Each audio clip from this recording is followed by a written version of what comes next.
Welcome to the Anderton Creasy Show, where sharp analysis meets sharp wit, and no topic is off limits. Here, we cut through the noise and get to the heart of the stories shaping America today, from political power plays to the absurdities of leadership. We break it all down with a mix of insight, skepticism, and just a touch of humor. Get ready to question, rethink, and even laugh about the chaos. Because here, we don't just talk about the news, we challenge it. Okay, let's get into this. We're stepping back into a moment in history. Tough, definitely tough, but really important to understand. New Orleans, the 1930s. And I want you to picture this. Hattie McCray, she's just 14. A young black girl in this deeply segregated world.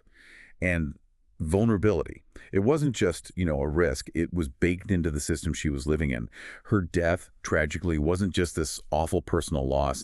It really became this unavoidable flashpoint, a catalyst, really, for this powerful community response against just profound systemic injustice. That's exactly right. And today, we're taking that deep dive. We've got a whole stack of sources here, articles, historical accounts, some research papers that really help us peel back the layers on Hattie McCray's case. And what these sources show us, it's the systemic failures her death laid bare, but also the incredible activism it sparked and how this one story connects to these much bigger ongoing themes, racial injustice, the fight for accountability, things we see echoing even decades later in other movements. Right, so our mission, our goal with this deep dive is pull out the key insights from these sources for you.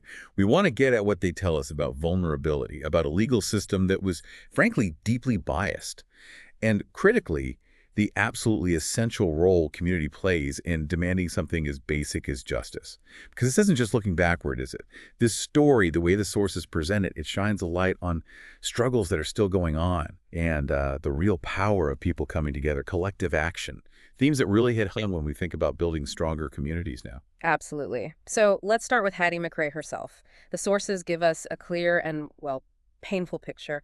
14 years old, black, working in a New Orleans restaurant back in 1930. Her life, like so many young black women at that time, it was just marked by this systemic vulnerability, almost like it was part of the design of the society. And the tragedy itself. February 10th, 1930, the details in the material we reviewed are just devastatingly clear. Charles Guerand, he's 27, white, an off-duty police officer, comes into the restaurant drunk. And the sources are really explicit, chillingly so, about his motive. He was fixated on Hattie, harassing her, repeated unwanted advances demanding sex. Yeah, when Hattie refused him, tried to get away, tried to reach the kitchen for safety, his rage just boiled over, fueled by this sense of entitlement, the alcohol. He chased her, shouting racial slurs, and then he shot her twice in the back of the head. She died just hours later. And the accounts really emphasize that power imbalance, right? Guerand, the officer, figure of authority, the source describes him having all the power. Hattie was left utterly defenseless. Utterly defenseless.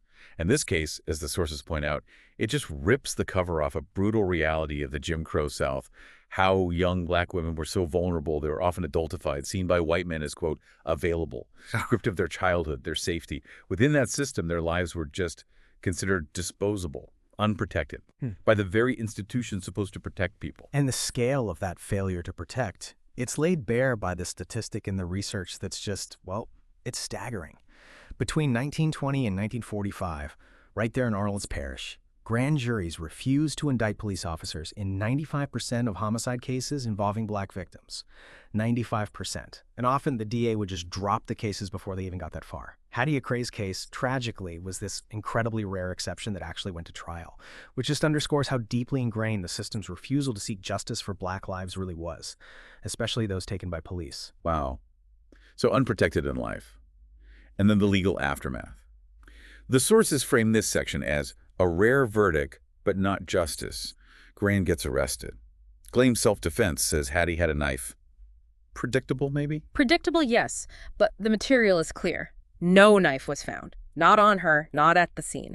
And despite the white press trying to paint Hattie as the aggressor, the evidence, maybe the sheer public nature of what Guerand did, it led to something really unexpected. Which was? An all-white jury. They returned a guilty verdict for murder and sentenced him to death. The historical accounts stress this. It was the first time in New Orleans history a white man was convicted of capital murder for killing a black person.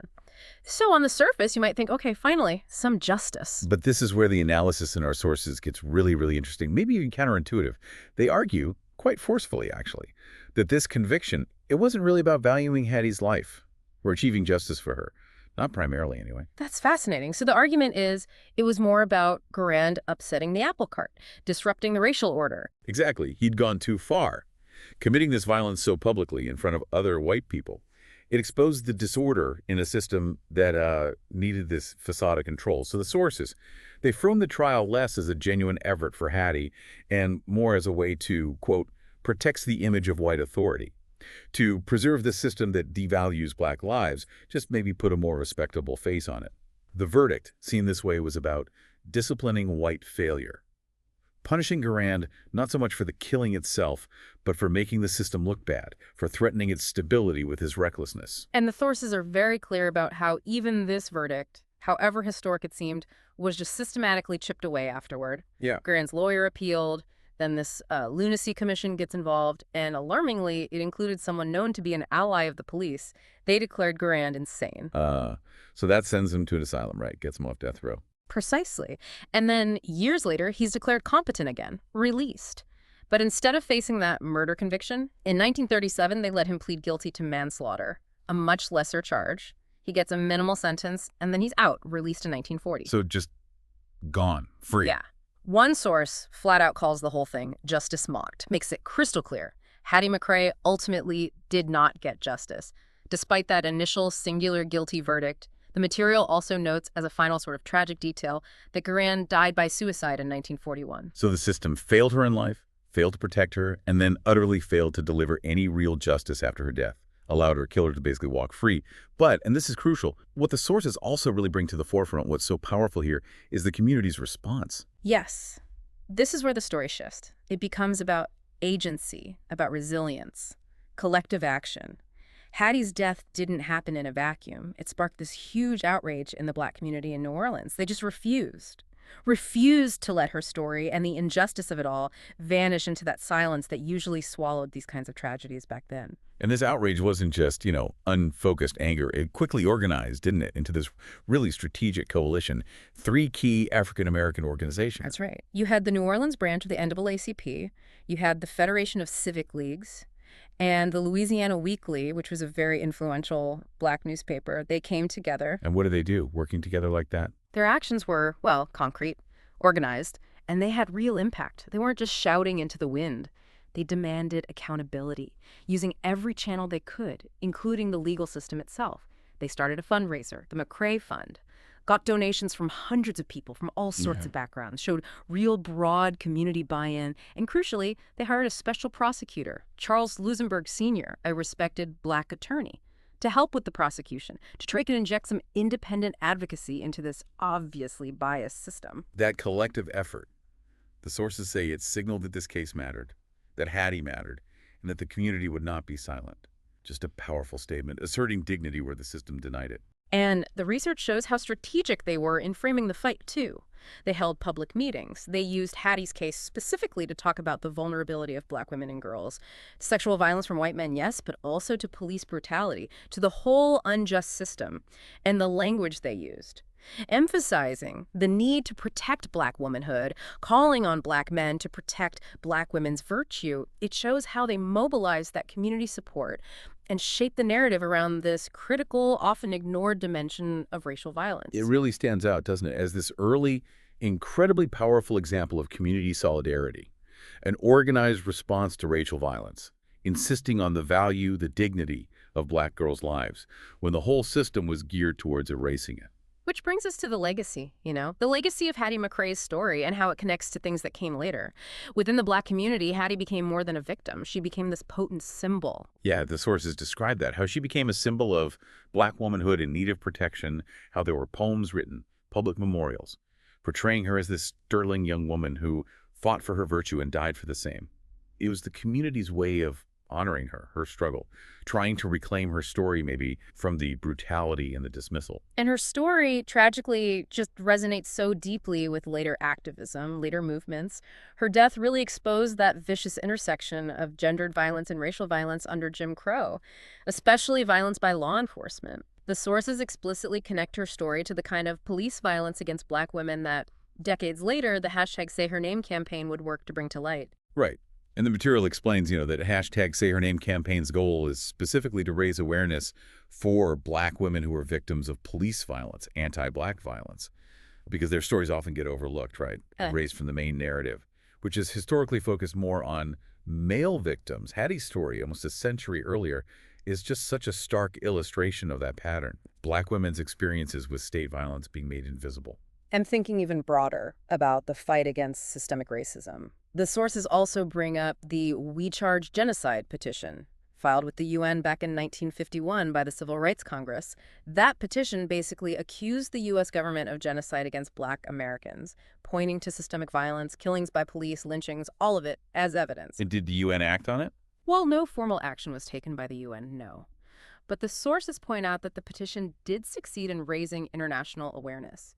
It put these systemic injustices on a global stage. So, like Hattie's case and the community mobilization around it, this was another effort, right, to challenge that unchecked power, to demand accountability, to show these weren't just isolated local issues, but part of a bigger pattern of human rights violations. And finally, the sources circle back to something so important.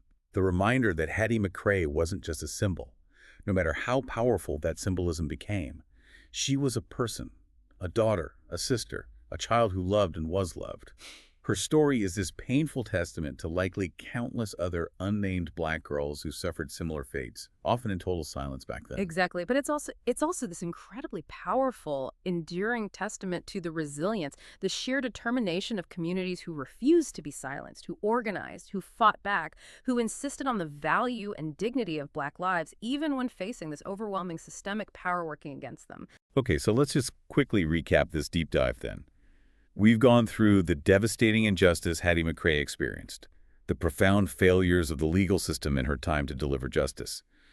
We've seen the absolutely critical, life-affirming role of community mobilization in pushing for some measure of accountability, even if the final outcome was deeply flawed.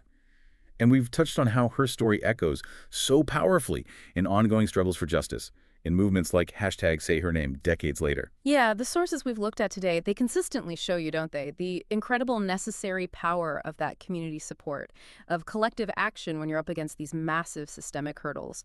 Her story really reminds us that change often doesn't start in the halls of power. It starts in communities deciding fundamentally that a life matters and demanding the system recognize it. So here's a final thought for you to carry with you, something to mull over. Hattie McCray's story. This is decades before social media, right? Before hashtags. Yet it shows the profound impact a community can have when it decides, together, to stand up, to insist that a life matters, even when the whole system is built to deny it. What does her legacy and that enduring fight for accountability it represents? What does it tell us about the work still needed today? The ongoing work of truly valuing all lives and building communities that are genuinely just and supportive for everyone. Welcome to the Anderton Creasy Show, where sharp analysis meets sharp wit, and no topic is off limits. Here, we cut through the noise and get to the heart of the stories shaping America today, from political power plays to the absurdities of leadership. We break it all down with a mix of insight, skepticism, and just a touch of humor. Get ready to question, rethink, and even laugh about the chaos. Because here, we don't just talk about the news, we challenge it.